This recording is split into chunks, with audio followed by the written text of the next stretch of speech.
box. The food. Use this anymore. Cikgu Azmi, Cikgu Ni Aziz, Cikgu Masila. Cikgu Rosita binti Umar, arwah Cikgu Tengku Hamzah, ayahanda kepada Ustazah Tengku. Cikgu Halimatun. Masa darjah 2, Cikgu Nur Laila. Selalu bagi hadiah. Cikgu yang baik dan memahami.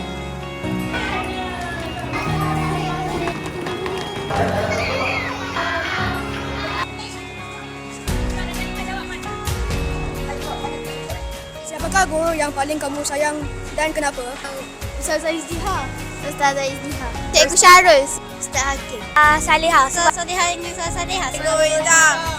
Cikgu Tina. Ayang Teacher Mas. Ustaz Danis. Saya sayang Cikgu Zakuan. Ustaz Ridwan. Cikgu Yusniati. Teacher ini Ustazah Azizah. Adalah Cikgu Tengku. Ustazah Mida. Cikgu Razita. Ustazah Adilawati. Cikgu Husin.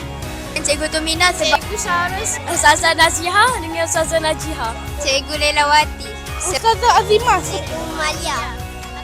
Ustaz Hakim. Cikgu Wan Azimah. Teacher Mas. Cikgu Firdaus.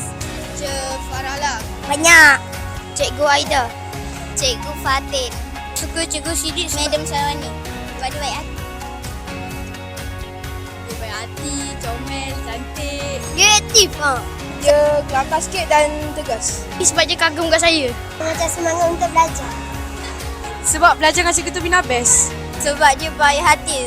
Dari saya darjah 4 lagi. Walaupun dapat tempat keempat tapi diorang still bangga dengan kita orang.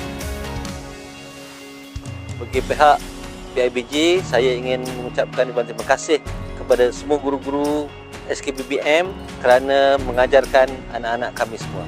Terima kasih Atas didikan dan ilmu cikgu semua. Selamat Hari Guru saya ucapkan kepada semua guru-guru SK Bandar Bukit Mahkota. Terima kasih atas segala pengorbanan dan komitmen guru selama ini yang telah mendidik anak-anak kita. Terima kasih dan selamat Hari Guru.